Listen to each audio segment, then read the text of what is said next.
That's just a lie from the pit of hell. God says you're valuable, you're precious, He loves you, He's got a good plan for your life.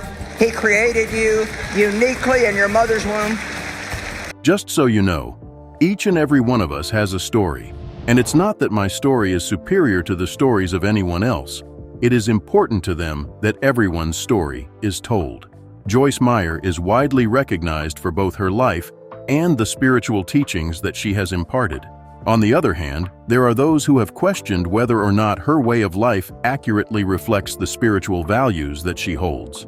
Is it possible that this is true? Is her way of life different from what is considered to be considered a Christian way of life? A piece of devastating information regarding Joyce Meyer was revealed just 1 minute ago. In what ways is this new development upsetting, and what kind of effects could it potentially have on her? Come along with us as we investigate the specifics in this video. In order to get a better understanding of Joyce Meyer, let's start by looking into her early life, history, and the most recent updates.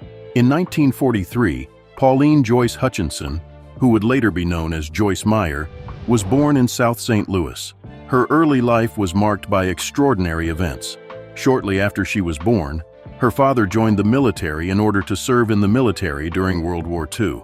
A traumatic experience that Meyer has openly discussed in her gatherings is the fact that her father began abusing her after she returned from the war. Meyer has disclosed this information for the purpose of interviews.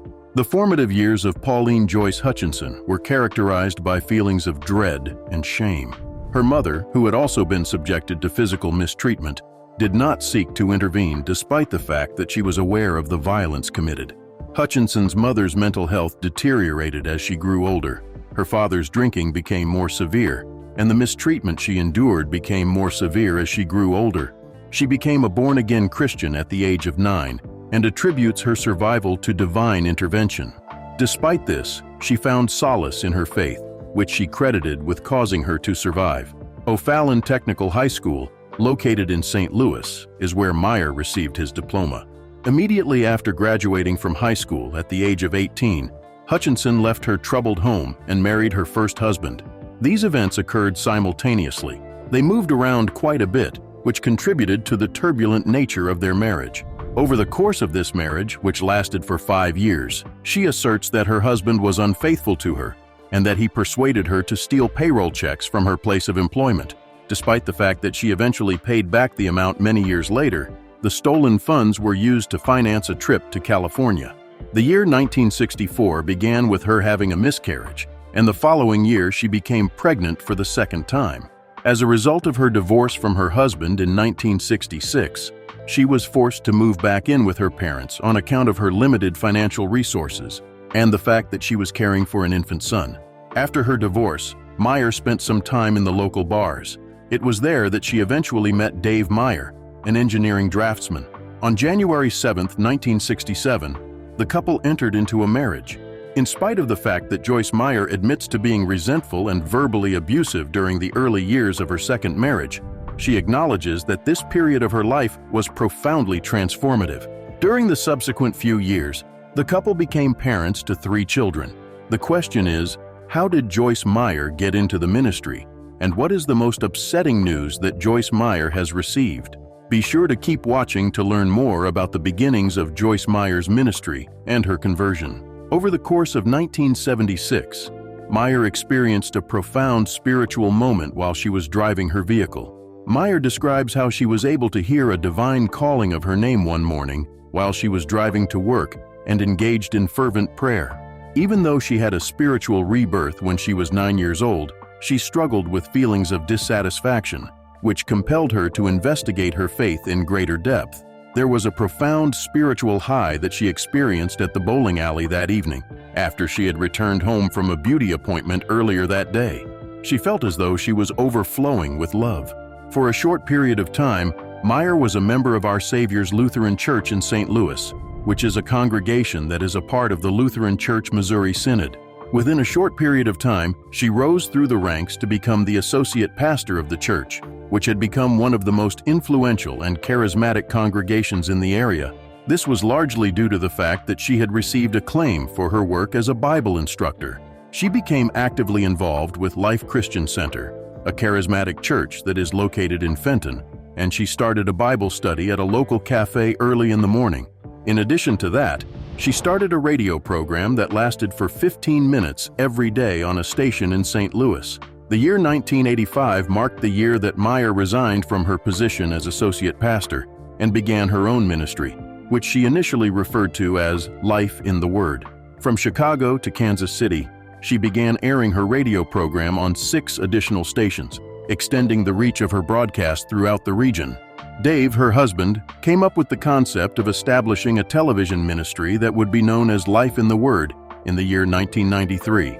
By the year 1998, it had established itself as one of the earliest religious programs to be broadcast on KTBU, which was owned by Lakewood Church and Humanity Interested Media, Inc., on that particular occasion. In the present day, her program, which is currently being broadcast in 40 different languages across 900 different radio and television stations, has the potential to reach more than 4 billion people all over the world.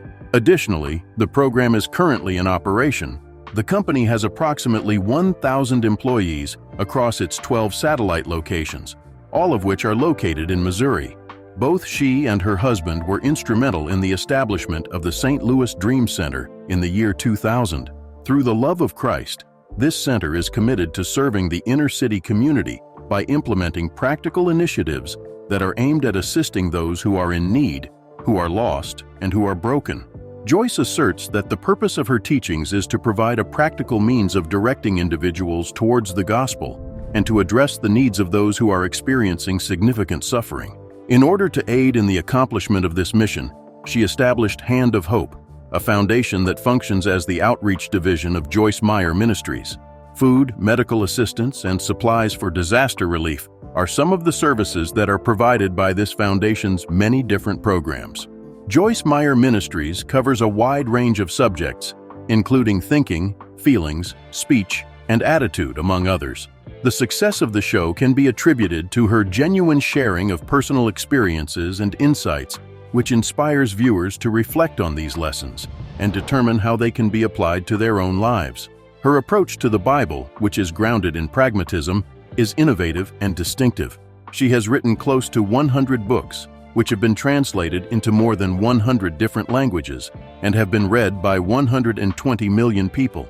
The astounding popularity of her publication, in conjunction with the overwhelmingly positive feedback she has received from both fans and critics, has resulted in her being recognized as one of the best-selling authors in the New York Times.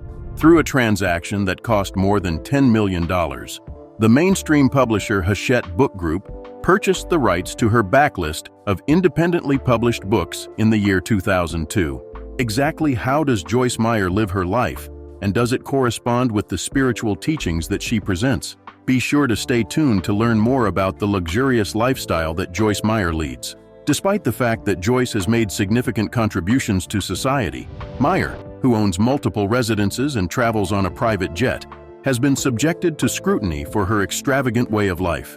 Her refusal to justify her expenditures is accompanied by the assertion that there is no requirement for us to apologize for the blessings we have received. A 4-part investigative series was published by the St. Louis Post-Dispatch in November 2003. The series detailed Meyer's corporate jet, which was valued at $10 million, her husband's silver gray Mercedes sedan, which was valued at $107,000, her residence, which was valued at $2 million, and properties that were worth an additional $2 million for her 4 children. Additionally, the series documented Meyer's $20 million headquarters, which was outfitted with over $5 million worth of furnishings, artwork, glassware, and advanced equipment. This included a malachite round table that cost $30,000, an antique commode that cost $20,000 and had a marble top, a custom office bookcase that cost $14,000, a Stations of the Cross made of Dresden porcelain that cost $7,000, an eagle sculpture that was placed on a pedestal that cost $6,300, another eagle sculpture that cost $5,000, and a variety of paintings that cost between $1,000 and $4,000 each. All of these expensive items were funded by the ministry. Wall Watchers, a Christian nonprofit oversight organization, urged the Internal Revenue Service, IRS, to conduct an investigation into Meyer and her family as a result of the revelations regarding the situation. In the year 2004, the Christian television station KNLC in St. Louis, Missouri, which was owned and operated by Reverend Larry Rice of New Life Evangelistic Center, decided to stop broadcasting Meyer's programming. Rice, who has been a longtime supporter of Meyer, stated that the cancellation was due to her tendency to teach in a manner that frequently goes beyond what is found in the Bible, as well as her extravagant lifestyle. Meyer was included on the list of the 25 most influential evangelicals in America that was published by Time magazine in the year 2005. Meyer disclosed in 2004 that she intended to reduce her salary from the $900,000 she had been earning from Joyce Meyer Ministries, in addition to her husband's $450,000 salary. This decision was made in light of the negative attention that had been surrounding her lifestyle and the request that ministry watchers had made for an investigation to be conducted by the Internal Revenue Service. On the other hand, she made the decision to keep a larger portion of the royalties that she had previously contributed to the ministry from the sales of her books that were sold outside of the ministry. She now retains the royalties from books that are sold outside of the ministry through retail channels such as Walmart, Amazon, and bookshops. On the other hand, she continues to donate royalties from books that are sold during her conferences, catalogs, website, and television program to her ministry. Because of all of these states ministry watch, it is highly likely that Joyce Meyer's personal income increased significantly, while JMM's revenues decreased. This is the net effect of all of these states. Meyer's public relations director, Mark Sutherland, confirmed as much in an article that was published in the St. Louis Business Journal that her new earnings would be significantly higher than the amounts she had been earning previously. Joyce Meyer Ministries asserts that it has made a commitment to upholding transparency in its financial practices, that it has promised to publish annual reports, that it will ensure a board majority that does not include members of the Meyer family, and that it will undergo a voluntary annual audit. Within the category of financial transparency, Ministry Watch awarded the ministry a grade of C on December 18, 2008, with a score that fell somewhere between 71 and 80. The United States Senate conducted an investigation into the tax-exempt status of religious organizations, and one of the organizations that was investigated was Joyce Meyer Ministries. The investigation was led by Senator Chuck Grassley. An investigation was conducted with the purpose of determining whether or not Meyer personally benefited from donations.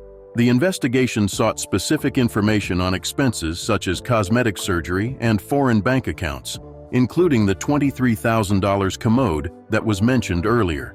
A request was also made by Grassley for Meyer's ministry to supply this information by the deadline of December 6, 2007, as part of a larger purchase that totaled $262,000 and was necessary to furnish the ministry's 150,000 square foot headquarters, which was acquired in 2001.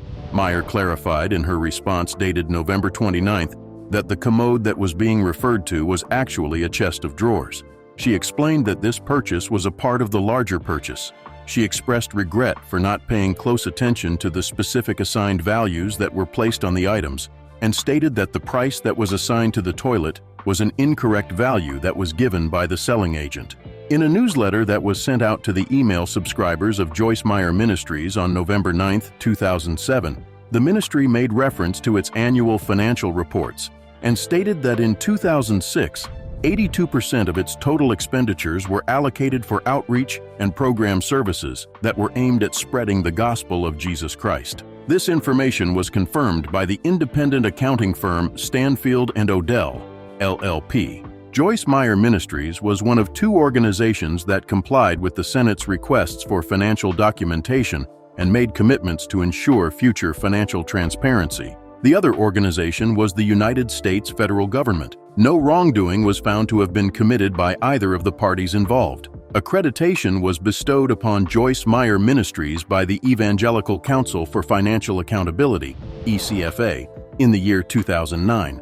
The European Christian Fellowship of America, ECFA, made the announcement in a statement that was issued on March 12, 2009, that both Joyce Meyer Ministries and Oral Roberts University had met their standards for responsible stewardship. These standards include financial accountability, transparency, governance of the board, and fundraising practices within ministries. In what ways has Joyce Meyer's administration been subjected to criticism? Continue watching to find out more about the controversy that has been plaguing Joyce Meyer's ministries. Christopher Coleman, who was the head of security for Joyce Meyer Ministries, was taken into custody on May 5, 2009, on suspicion of murder.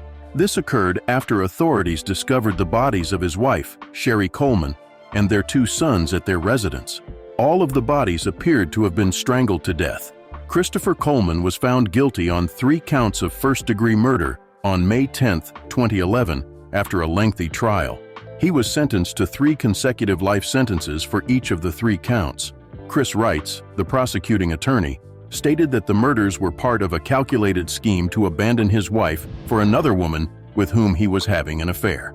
He stated that an affair was taking place between the 2 women. In light of the fact that King David's motives for orchestrating the death of Bathsheba's husband were to avoid tarnishing his reputation as an adulterer in the eyes of the Theocratic Society of Israel, Wrights mentioned that Coleman was concerned that the disclosure of his extramarital relationship would put his position at Joyce Meyer Ministries in jeopardy. There are also parallels to be drawn between this situation and the Brazilian case of Flor de Lis, in which the act of murder was allegedly considered to be a means of avoiding divorce and, as a result, protecting personal charisma and reputation through evangelical circles. Throughout the course of the criminal proceedings against Coleman, Meyer offered his testimony in recorded form. On March 6, 2022, an episode of Forensic Files 2 titled Words Matter was broadcast, and it featured the case that was being investigated. Sherry Coleman's mother and brother had filed a wrongful death lawsuit against the ministry, claiming that the organization had failed to take adequate precautions to protect the family. The lawsuit was filed against the ministry. Following the ministry's receipt of information regarding the death threats that were directed at the family, the ministry did make contact with law enforcement.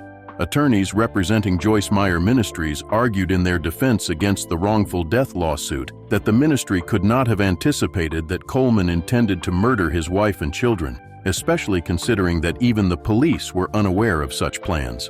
This was one of the arguments that led to the lawsuit being filed against the ministry. In 2013, Circuit Judge Richard Aguirre ruled that the lawsuit should be dismissed. The scrutiny that she would face in the future would not be limited to this one instance. In the year 2023, Joyce Meyer disclosed that she had gotten her first 2 tattoos at the age of 79 in order to show her devotion to God. She is of the opinion that her decision is supported by the Bible. Despite the fact that some Christians believe that tattoos are a sinful practice, the president of Joyce Meyer Ministries, which is located in Fenton, Missouri, revealed in a video that was uploaded to her YouTube channel in October that she was motivated by Isaiah 49:16, which gave her the assurance that it is appropriate for her to have a tattoo as a Christian. She reveals in the sermon that some people may believe that getting a tattoo is perfectly acceptable, while others may believe that getting one is a sign that you are destined to spend eternity in hell. She went on to say that everyone has the right to their own opinions, but that they do not have the right to judge those who make different decisions. At one of her events in the autumn of last year, Meyer made a statement to the event's predominantly female audience, quoting Isaiah 49:16. In her words, "After I read that verse that mentioned tattoos on hands that said, 'I belong to the Lord,' I thought to myself, I'll get a tattoo that says I belong to Jesus," which prompted cheers and applause from the audience. Meyer related that she had made this declaration during a meeting in Australia approximately 5 years prior, and she was unaware that a troubled tattoo artist had overheard her remarks. Meyer related a story about a tattoo artist who had been through a lot of challenges in his life. It was difficult for him to maintain his mental health because he struggled with bipolar disorder. Following that, a group of fervent Christians persuaded him that he was destined to spend eternity in hell because of the fact that he worked as a tattoo artist. After hearing Meyer express her desire to get a tattoo that read, "I belong to the Lord" or "I belong to Jesus," he made the decision to go back to his craft. Additionally, at that very moment, the tattoo artist made the decision to create the design that Meyer desired. Meyer learned that she and the tattoo artist had a mutual acquaintance in Dallas, Texas, who informed her that the tattoo artist's goal was to give her a tattoo. Meyer made this discovery in the autumn of last year. Meyer stated that she did not believe that this connection was merely a coincidence, and as a result, she and her husband Dave made the decision to get tattoos from the artist. Along with the words, "I belong to Jesus," Meyer is adorned with a beautiful little cross that is placed on her back. She also got a tattoo of love on her foot so that it would serve as a constant reminder to walk in love. Dave, who is 82 years old, got a tattoo. It was mentioned by the tattoo artist that these elderly customers were the oldest ones he had ever tattooed. Additionally, Meyer urged her detractors to refrain from writing her letters in which they expressed their disapproval of her decision to get tattoos. She explained that she had already prayed about the matter and felt at peace with her conscience by that point. Meyer stated that the decision regarding this matter is ultimately up to her and God. A matter of her heart is at play here. When she is brought before God on the day of judgment, for him to make any decisions regarding her, he will not call anyone to inquire if they have anything to say about Joyce. Some Christians cite Leviticus 19:28, which states, "Do not cut your bodies for the dead or put tattoo marks on yourselves." Meyer uses Isaiah as an example to justify her decision to get a tattoo, but other Christians cite Leviticus 19:28, "Lord, I am the one." On the other hand, the Christian apologetic website Got Questions notes that the New Testament does not address the issue of tattoos, despite the fact that tattoos were prohibited in the Old Testament, most likely because of their association with pagan practices. So, what exactly is the news that has left Joyce Meyer in utter disbelief, and how sad can it possibly be? Keep an eye out. Sadly, Joyce Meyer has received some devastating news. Joyce Meyer, a prominent neurosurgeon and former secretary of the Department of Housing and Urban Development, and Dr. Ben Carson, a prominent neurosurgeon, had both withdrawn from the speaker lineup for Gateway Church's summer series earlier this year. This decision was made in response to allegations of child sex mistreatment against Robert Morris, the founder of Gateway Church. In the years that have passed, Meyer has been a frequent speaker at Gateway Church. She has never been shy about discussing the sexual abuse that she was subjected to as a child at the hands of her father. In May, she had her most recent address to the congregation, and she was scheduled to deliver another one during the summer series in July of 2021. The Christian Post was informed by a source close to Joyce Meyer Ministries, who asked to remain anonymous, that the televangelist has decided to stop her teaching engagements at Gateway Church as a result of the allegations that have been made against Morris. Meyer disclosed in 2016 that her father had sexually abused her at least 200 times while she was still a minor, and that this behavior continued until she turned 18 years old. She believed that she was to blame for the mistreatment because she attributed this traumatic experience to the devil's deception, which led her to believe that she was mistreated. The televangelist, who is 81 years old, admitted that the most difficult part of her healing journey was dealing with the internalized guilt that resulted from the mistreatment. This struggle was something that she had to deal with for the majority of her life. In the course of Gateway Church's summer series, Carson and Meyer were among the many notable speakers who were scheduled to deliver presentations to the congregation. Among the other notable speakers was Tony Evans, who is known for his controversial megachurch pastorology. Joyce Meyer is not going to stop anytime soon, because she has a lucrative platform that allows her to share the Word of God with people all over the world. The fact that Joyce Meyer is still able to take pleasure in her day-to-day life suggests that she is not making any effort to spread her message to the rest of the world. When it comes to her philanthropic responsibilities, she is also not slowing down at all. Through the Hand of Hope outreach, projects such as Project GRL, feeding programs, medical and dental emergencies, crisis relief, and a great number of other initiatives are being carried out. If you want to accomplish what you set out to do, it is essential to have the ability to persevere and remain steadfast, as Joyce's story simply demonstrates. I am curious as to what your thoughts are regarding the ministry of Joyce Meyer and the devastating news that she is currently facing. Your thoughts are welcome to be shared in the comment section below. We appreciate you taking the time to watch this video, and we hope that you found it to be interesting. Always remember to give it a like and subscribe. You can get caught up on the stories of your favorite celebrities by clicking on the next video that is displayed on your screen. Let's meet up there.